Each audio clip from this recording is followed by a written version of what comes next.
He is here, our friend and your friend, one of the smartest white men on this side of heaven, Bill Lockwood. Normally he's here the last Tuesday of the month, but he could not make it due to the snow situation in Texas. Bill Lockwood is a writer, radio host and a radio host at American Liberty with Bill Lockwood, teacher in Wichita Falls, Texas, and the preacher at Our Park Church of Christ. And I want to talk to Bill about all the stuff that's going on. Good morning, Bill. How are you today, Jesse? All is well, sir. How you doing? I'm doing great. Great to be here. Great to be with you today. So the end of the last Tuesday of last month, we couldn't have you. Were you snowed in, or how's the situation over there in your area? Well, we were snowed in the week before, but we were still having some cleanup, and I still have some cleanup to do. But it was pretty challenging. Broken water pipes everywhere. A lot of people have broken water pipes, including myself, and it was just kind of a big mess, really. So trying to keep all that going, and it was a three-ring circus. So at any rate, it's a little bit better this week, and the weather's better. Oh, so, good. People are getting back to a little bit more normalcy. So did you lose the heat in your home too, or you didn't have to go through that? Yeah, I did. We lost all power. We're all electric here, so we lost all power for 4 days. Wow. And so that was a challenge because I have cows and horses, and so the pond outside. You remember? You've been to my place. You've seen the pond out there. Yeah. I was able to walk on the pond. It had about 8 to 9 to 10 inches solid of ice. So I just so every day, twice a day, I was pounding it with a sledgehammer. I would haul water from town. I have a 4-wheel drive Jeep, and the roads were not clear, so I was having to haul water to the horses that did not have access to that pond. And of course, the water would freeze. I pulled the calf out of the water. It was just really a struggle, and it was going on 2 and 3 times a day just to keep them alive. Amazing. Wow. Well, I'm glad you're doing better, man. What a mess.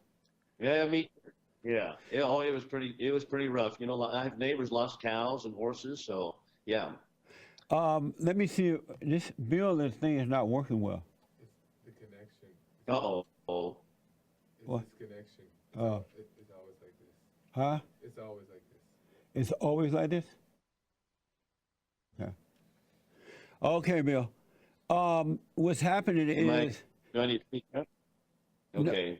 Well, what happened is your voice is coming later than when you move about, and it's like, I don't know, it's weird. Okay, a delay, huh? Yeah, a delay. We can't do anything about that. Not about the delay. It's the connection. Oh, okay. Well, let's see what we can do with it, Bill. Okay. First, I want to ask, what do you think about all the stuff that's happening right now in our country with the government, and they're like stopping people, freedom of speech, and all kind of stuff? What's your impression of what's happening? Well, what our founding fathers had stated it pretty clearly, that our nation was only made for a Christian people. This was John Adams. And it is not made, rather, for any other type of people, but for a Christian people. And the reason for that, Jesse, is because we have to put the principles of King Jesus in our hearts and regulate our own lives. And if that is not done, then we have to be regulated from power without. So we have become immoral, ungodly, we've become hedonistic in our lifestyles. The people themselves have become so wicked that now we have legislation regarding Mr. Potato Head. And that's the ridiculousness to which we've come.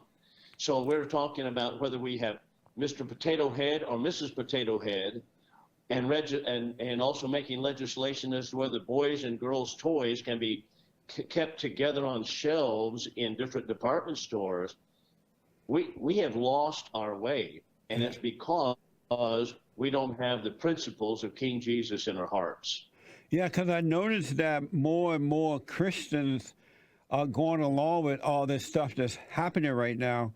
Even this idea about climate change, there are a lot of Christians who are agreeing with that as well. Yeah, and that's to their own detriment and to their own ignorance on it. Climate change, of course, is the tool that is used by socialists to take us out of an economy wherein we can have private property. Private property and the protection of it by law is one of the fundamental principles of the Bible, biblical principle.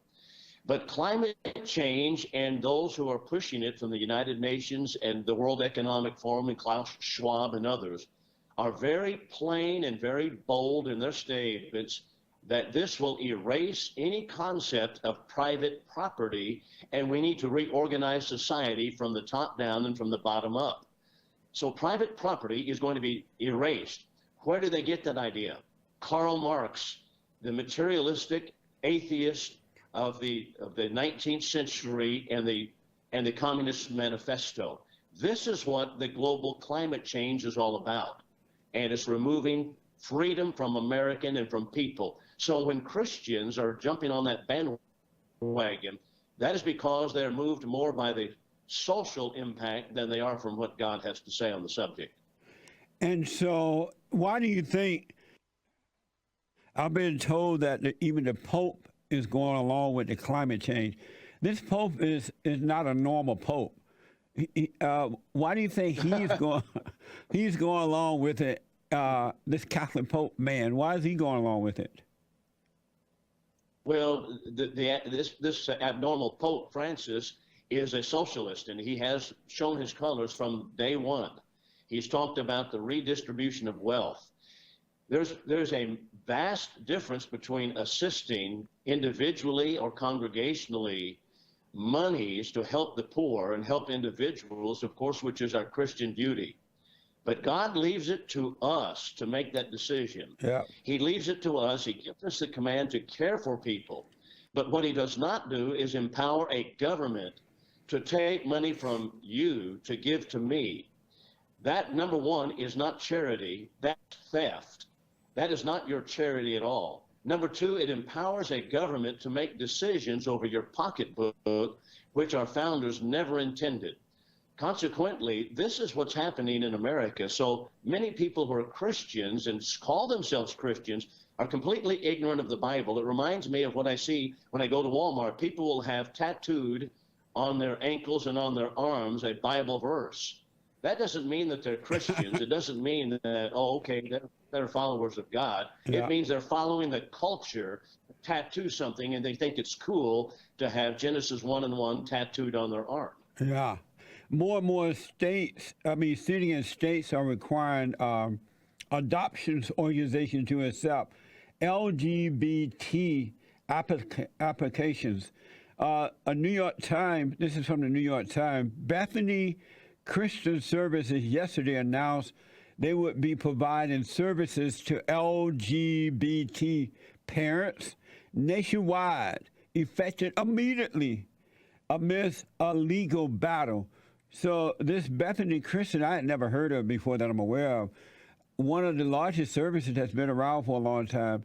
They will now accept applications from LGBT people to adopt children. Well, this is the legacy of the hedonistic and wicked Barack Obama. This is what he crammed through, and that is help get to legalize homosexual marriage. The first time in world history that a culture has accepted as a legitimate union before God, two men or two women being in a marriage contract is America. And that was under the tutorship of Barack Obama. Yeah. So one of the repercussions and outcomes of that is, okay, if that's the case, then are we going to allow them to adopt children? Well, that will have to be. That will naturally follow. So we don't have the mom, dad, and the kids model from the book of Genesis. We have the Barack Obama model. And by the way, we're in the third term of Barack Obama. I think Wayne Allen Root, who wrote an article we have on our website, has said it right. Joe Biden's presidency is really the third term of Barack Obama. Yeah. That's exactly what he's going to put the finishing touches upon the socialistic nonsense we see. What's so weird to me is that white people are afraid to fight back. All this is happening in a country that was founded by white folks based on Christian values. And so even the Republicans and the so-called conservative Republicans are afraid to fight back. And you're right about Obama. Obama nearly destroyed America. He divided the country like never before between the races. He got into the homosexual thing like 90 going north. He really, really damaged America in a bad way, and it doesn't seem like we're able to turn it around. You know what? That's true. Regarding Obama, you know, he lied to the American people purposefully upon several occasions, which involved policy. It didn't involve just a lie whether he had had an affair in the past, such as they want to charge Donald Trump with. But he lied about the policies that he intended to implement in America. Yeah. Number one, he told us at the beginning that he thought marriage was between a man and a woman. David Axelrod, one of his assistants, writes in his memoirs that that was a contracted lie in order to get into the presidency. So that's number one. Number two, regarding the health care, he said plainly, he says you can keep your doctor and all that kind of thing. Yeah. He knew that was a lie from the beginning. So he was a liar, just as Satan is the father of all liars. And so we have not seen we've only seen the beginning of what we're about to see. This transgender business, as far as the LGBTQ community adopting children, this, of course, is the dissolution of America. The family is the cornerstone institution that God created for any society, Genesis chapter 1, Genesis chapter 2. But now we're going to say, okay, that is out. So we're not going to have the values transferred. We're not going to have stability in a society at all. And this is where we're going, even with the adoption of children in homosexual homes. Amazing. And the fact that, and I was going to say, the fact that many people Christians are afraid to speak about it, yeah. points to the fact also the weakness of people that call themselves Christians. They're not faithful Christians. They're weak. They don't want to stand up for truth. They haven't studied the issues. They don't know about the issues. They don't recognize truth when it hits them in the face. They don't recognize error when it socks them in the jaw. This is the problem. They have not steeped themselves as they need to do in the Word of God and the issues of the day. Instead, they just go along with a popular culture, which is an atheistic culture. Amazing. Are you familiar with this Equality Act? They passed something called Equality Act. Are you familiar with that, and what does all that mean? Yes, I am. You know, okay, so in 1964, that was, of course, regarding the Civil Rights Act, and it would involve races, you know, and how businesses could and could not hire, and schools and so forth on admission. Now they have taken homosexuality and they have spliced it into the Civil Rights Act. Well, that would mean what? That would mean any business who refuses to hire a homosexual, and it would also, and of course they have target churches and Christian people. They have targets on your back and my back. So any church, any Christian organization that does not participate in this, they will be liable before law, violating the Civil Rights Act. So they put homosexuality into it. And here's something interesting, Jesse, and that is that they have shut off debate on this issue. They don't even want to debate on the issue. Yeah. Doesn't that, just like global warming people, they don't want to talk about climate change, whether it is man-made or not. They don't even want to debate. They say, well, the debate's closed. No, we never even had a debate. We haven't had the debate. That should tell people that they are afraid of truth. They are afraid of what would happen if we had the truth out there, but they don't want the truth out there. Just like Facebook, just like Twitter, shutting down the opposition. They don't want the opposition out there because they can't handle the truth. Yeah. So they shut it down. And so, what? How do we turn this thing around? It seems be moving at a fast pace, and white people are under attack. Now, before you answer, what do we do? There were 100 evangelical so-called pastors signed a statement condemning Christian nationalism. What is Christian nationalism, and how do we turn all this stuff around if people are afraid? Well, let's talk about Christian nationalism for just a moment. Those 100 evangelical so-called leaders are, number one, very slack in their information on the Bible, and they're very slothful in their information on America. They have been tutored in schools that are politically correct. And so let's understand that first, because in the theological seminaries, they do not teach the Bible is the all-sufficient, inspired Word of God. It is not taught in the seminaries today. So that's number one. So they come out and they are marching, goose-stepping to political correctness right away. So number one, they are slack, are far behind in their Bible understanding. Evangelicals also are far behind in the understanding regarding the second coming of Christ, because to be an evangelical, you have to be a premillennialist, which the Bible does not teach a physical reign of Christ on the earth in the future. So they're all that way. So they're all, number one, ignorant on the Bible. Number two, they're ignorant on American history.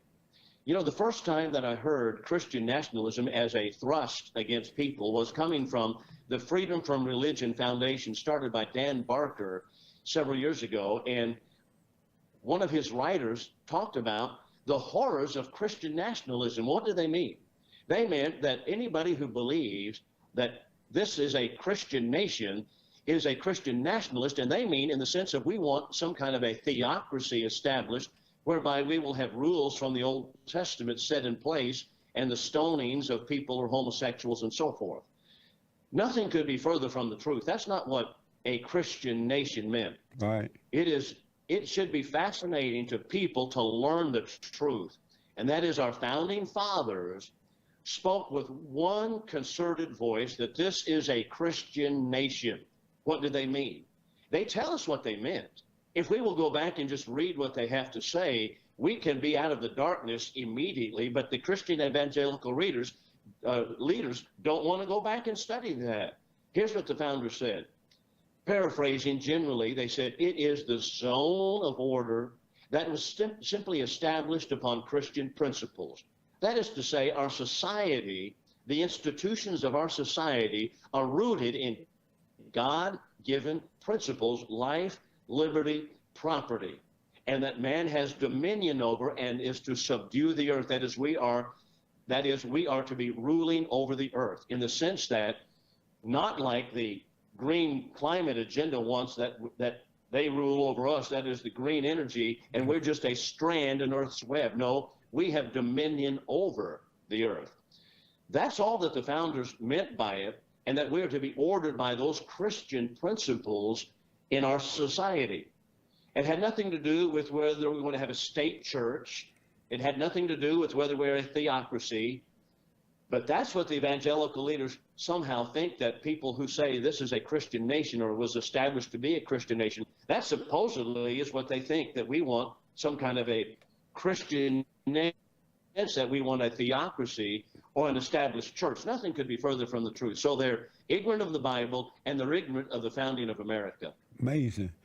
Bill, what is it like for you as a white man to be outwardly attacked? They're calling you a racist simply because you're white. They're saying that all white people are racist simply because they are white.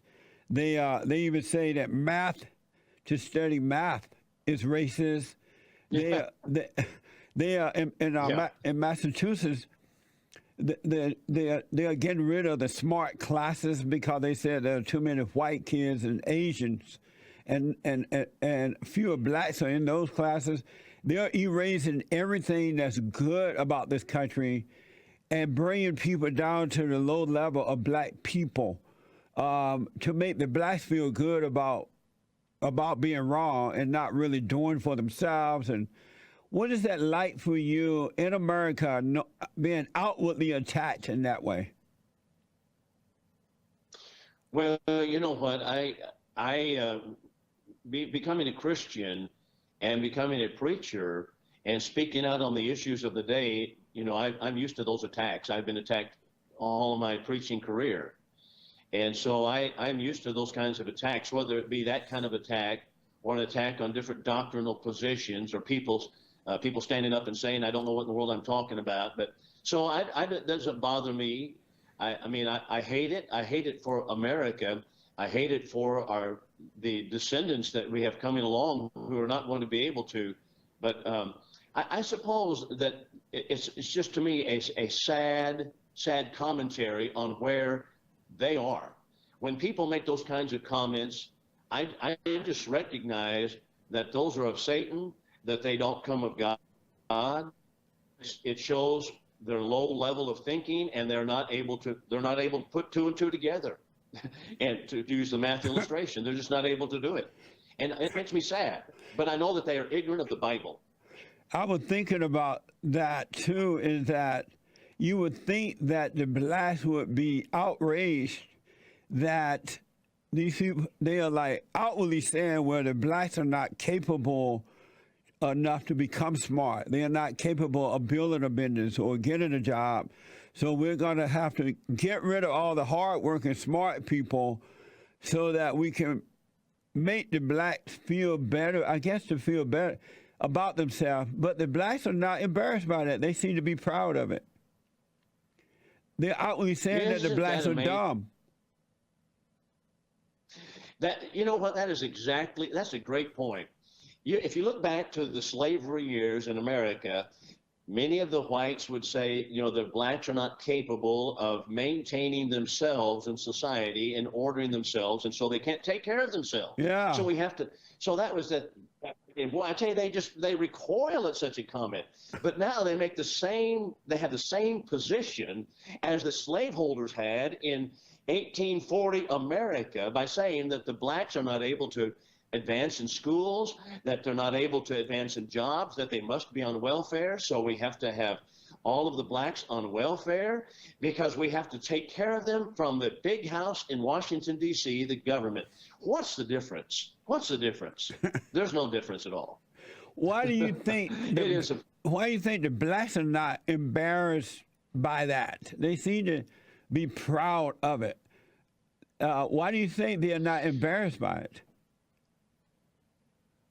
You know what? I do think it's like children in the home, and it's the same thing. When a child is spoiled in the home, and they receive all the goodies, and their daddies and their mommies giving them all these goodies all the time, and the child gets maybe college age, and the parents pay for it, and then they get out, and the parents pay for the house, the parents pay for the car, the parents pay for their insurance, the parents pay for their phone, and when they get spoiled like that, then you take it away, they get all mad.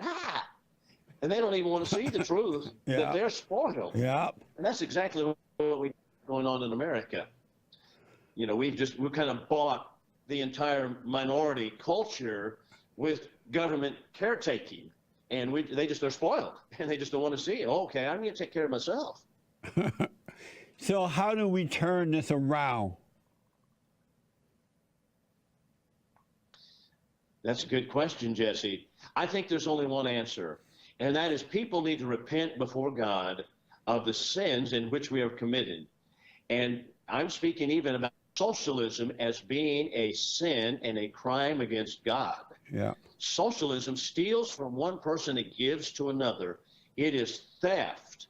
And until we can come to see that, and that is from the Bible, from the Word of God, until we can see that, then we're not going to be able to repent. We're not going to be able to come to the truth. We have to face ourselves just as you have in your history, just as I have. Face yourself in the mirror and say, no, the problem is me. Yeah. I'm the problem here, and this is what has to change, and I have to remedy that before God. And until people do that, we're lost. You're absolutely right. You mentioned the Constitution. A lot of young people don't know the Constitution anymore because they don't teach that in schools, and they don't teach anything about God in the schools anymore. And so you have a lot of young people becoming atheists, and the parents are not setting good examples. I counseled with a young person yesterday, 17 Right. years old, and they grew up, even though they had both parents in the home, the father and the mother worked while they were growing up, and they made the older person raise the children. And now that the older person is out on their own, they can hardly make it in life, and because they had to raise their father and mother children, and so they're depressed. They don't know how to deal with people in life. So the family is selfish. The women are acting like men or pretend to be men by going to work and leaving the children at home. It's a real mess. And so a lot of young people don't really know the standards of God and the Constitution. Right. And, not only the Constitution, but just as you mentioned, the family, and you've talked about this so much, but I really appreciate, the passages that you bring to light a lot and give exposure to, such as in Ephesians chapter 5, that wives be in submission to your own husbands as unto the Lord, verse 22, and then husbands, love your wives even as Christ loved the church, verse 25, or 1 Corinthians 11:3, the head of every man is Christ, the head of Christ is God, the head of woman is the man. Yeah. God, Christ, man, woman.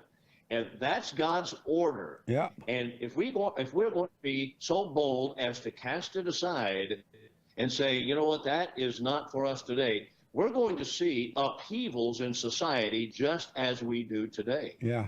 Amazing. I want to go out to Colorado and talk to Dan. Dan, I want to ask you a question out of Colorado. Dan, you're on with Bill Lockwood. Thanks for calling. Dan? Hold on. No, Dan. Sebastian is a first-time caller out of South Carolina. Sebastian, welcome to the show. You're on the air with Bill Lockwood. Hey, how's it going, guys? All is well. Yeah, I just have a quick question for you, Jesse. I live with a good friend of mine, and he's been going through a lot since the Great White Hope lost. Like, I don't know, he's doing a lot of things he shouldn't be doing. Well, Sebastian, you told me, I thought you had a question about you are depressed about the election. Hold on. I thought it would be a lot where it's not clear. Bill, let me take a break. That one was not for you. I thought it was. It's not clear to what's going on with Sebastian. Let me take a break. When I come back, I want you to tell the folks how to get to your radio show, your website, and all the good things you're doing. When I watch the TV or listen to the radio, just can't believe Talking to one of the smartest white men on this side of heaven with no fear. No fear. And that's what you got to get over, folks. You got to get over fear. Otherwise, you're going to lose. Bill, tell the folks how to get to your radio show, your website, and whatever else you're doing out there. Okay. Thank you, Jesse, for that. Well, I have two YouTube channels. One of them is American Liberty with Bill Lockwood, and that is the radio show. It's on YouTube. And then also I have a short, what I call Writing for the Bible brand. I take a Bible passage, make application to the culture, what's happening in America. And that's a short 8-minute, no longer than 8-minute lesson. I usually do it sitting in the saddle on a horse. So those are two YouTube channels that I have. If they could subscribe to those, that'd be great. And then I have, of course, the website, which is American Liberty with Bill Lockwood. It's a .com address. And there, I have the radio shows. They'll be there also, as well as articles. I have the articles there. And there's a donate button if they wish to donate.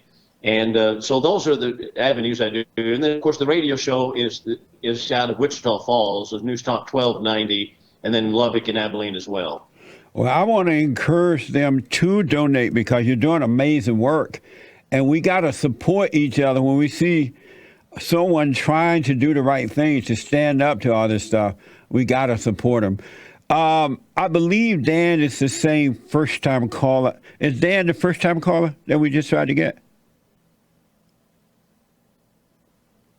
Is Dan the same first-time caller that we tried to get to talk to Bill? Oh, okay. Let's try Dan again. Dan, you're on with Bill Lockwood. Welcome to the show. Hi, Jesse. Thanks for taking my call. Hi, Bill. Yes, sir. Just a question. After listening to you guys speak. I don't understand how repenting to God is going to fix the issues that we have going on in America right now. Well, okay. Well, first of all, I would say, Dan, that the issues going on in America are rooted in sin. And for example, what is taking place pertaining to the homosexual community is just sin. And to go along with it and to put the stamp of approval upon it is sinful in and of itself. As a matter of fact, Romans 1, Paul points out that God has given up a society where these things become part of the culture. So since it is sinful, that's the only remedy to sin, is to recognize it's sinful and we've got to turn. I think what you're saying is an opinion. It's not a fact. Letting people live their lives isn't really a thing of sinful or not. Yes, it's good or bad, but what happens behind closed doors is, I could be chopping people up in my garage, and yes, it may be sinful, but, as long as I'm not projecting it to the outside world, there's nothing wrong with what the gay community is doing. That's what you're saying is an opinion. Religion is opinion. What you're saying is an opinion. There's no base of fact to it. It's just a matter of people being good and treating other people good. And you're not doing that right now.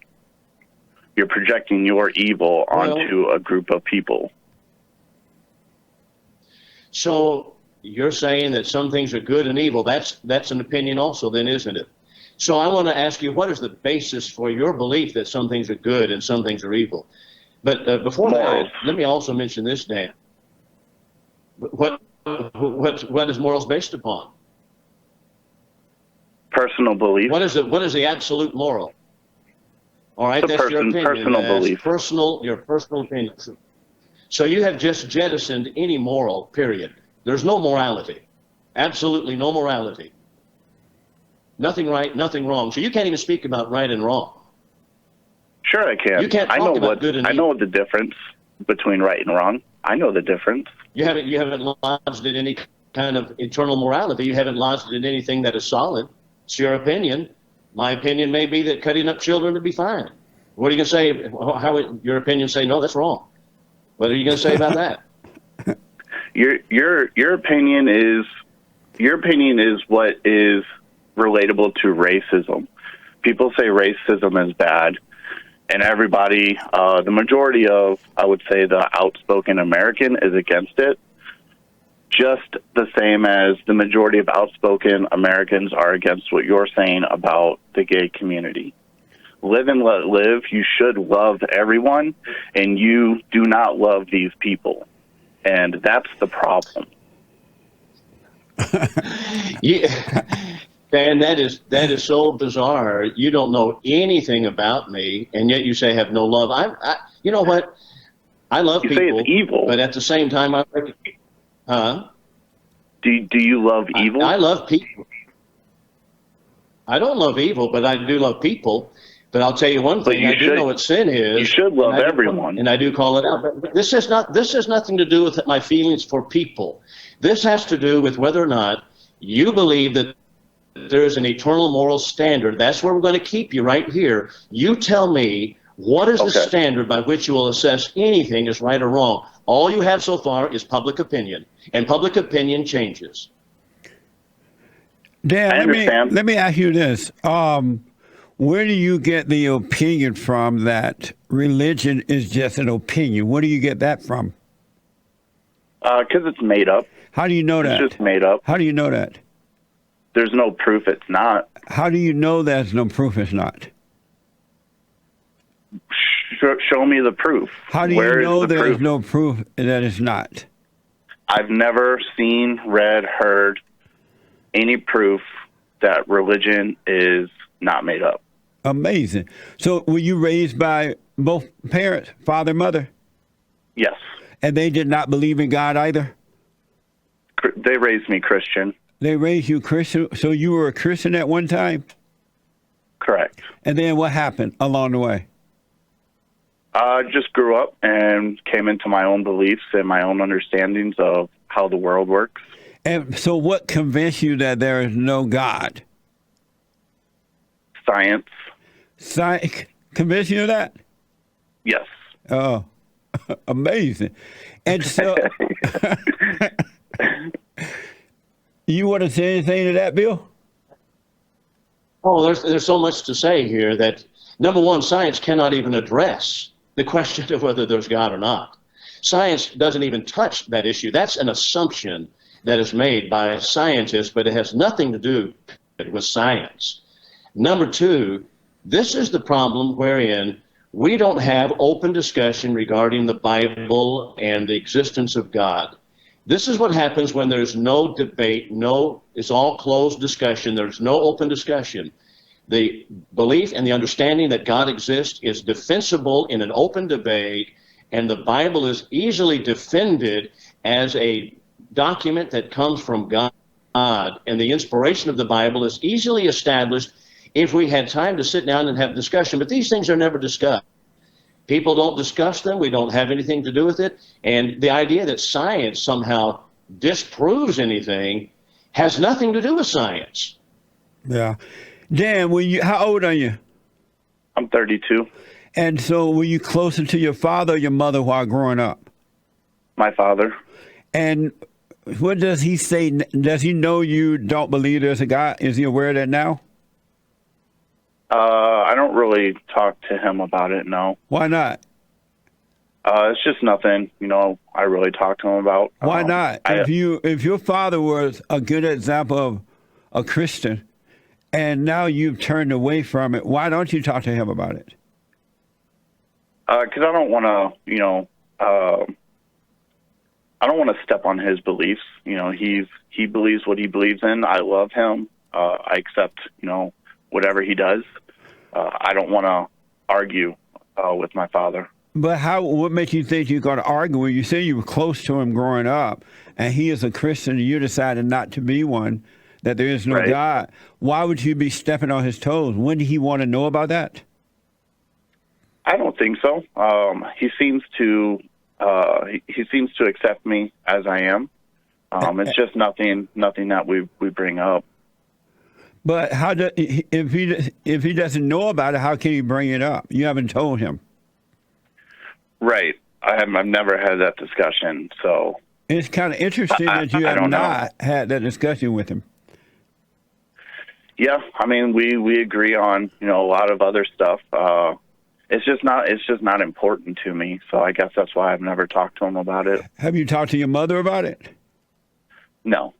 I would suggest you have a conversation with them about it, see what they think about it. If you love them, you would have a conversation about it.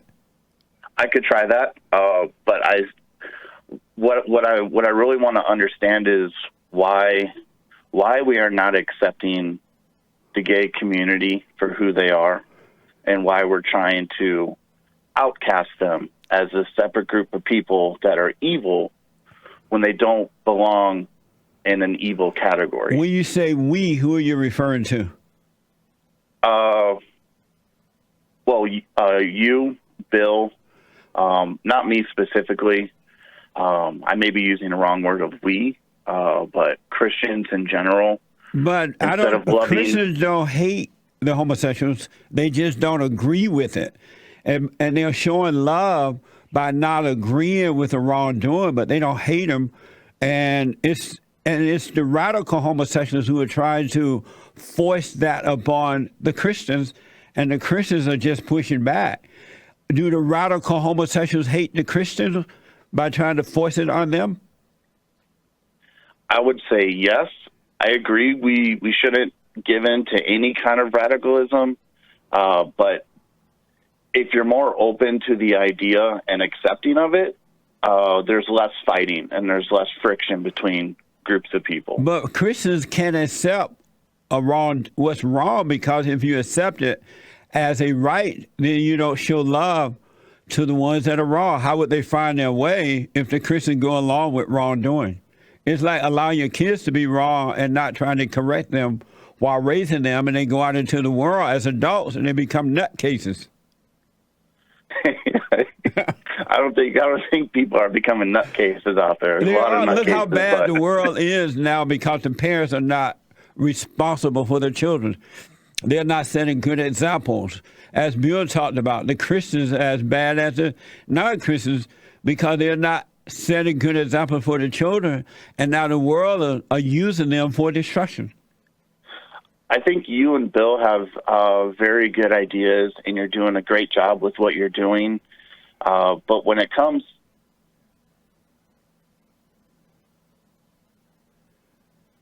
When it comes to what? Oh, maybe he dropped again. Dan, maybe your phone dropped again. Call me back. I got to move on. But his phone went out again, folks, so I don't know what that's going to say. But, Bill, I noticed that a lot of young people don't believe in God. They support everything that's wrong now because in going to school, they were taught that wrong is right and right is wrong. That's why I'm glad the public schools are gone now. I hope they never open up again because they're brainwashing the young people. They're not teaching them reading, writing, and arithmetic. They're teaching them all evil all the time. But where Dan is. And his position is there's no basis for morality except what a person may think, what a group of people may think, what a nation may think, what the United Nations may think. So if the United Nations or if a country, for example, says we're going to get rid of Jews by legislation, that would have to be all right. It doesn't matter anything at all because there's no basis for morality. He has no basis at all upon which to make a moral judgment other than his own opinion. So that's why he's lost. Yeah. So there is no natural law. There's nothing coming from God. There's no eternal standard at all to say something is right or something is wrong. So his saying, well, this is evil, that's his opinion. He wants to base it upon some kind of standard. He wants us to think that some kind of natural law that says, okay, if you says that homosexuality is a sin, then that's evil. Well, he's wanting everybody to accept some kind of an eternal standard here. But he's basically cut himself off from any standard whatsoever, right or wrong. Yeah. And that's where our society is. He's a perfect example of that. Amazing. Bill, tell the folk once again how to get your show, your YouTube channel, your website, all the good stuff. Yeah, it's American Liberty with Bill Lockwood. That's a YouTube channel. And then also Writing for the Bible Brand. That's a YouTube channel as well. And then AmericanLibertyWithBillLockwood.com is the website, and the radio shows are there, which is out of Wichita Falls, Abilene, and Lubbock. So thank you so much, Jesse, for that. And you're doing amazing work. I want the people to support you. So somebody got to stand up, and you're doing that, and I appreciate it. And so thank you, Bill. Well, thank you, and Lord bless you, Jesse. All right, we'll talk soon. Okay, all right, looking forward to it. All right, thank you. Amazing, Bill Lockwood, folks. Check him out, all right? American Liberty with BillLockwood.com. Make sure y'all check it out. Amazing. And don't forget to like, follow, tweet, subscribe, and share the Jesse Lee Peterson radio show, folks. We really appreciate it. We are at war. It is a spiritual battle for the soul of America. And it's going to take all of us to do it.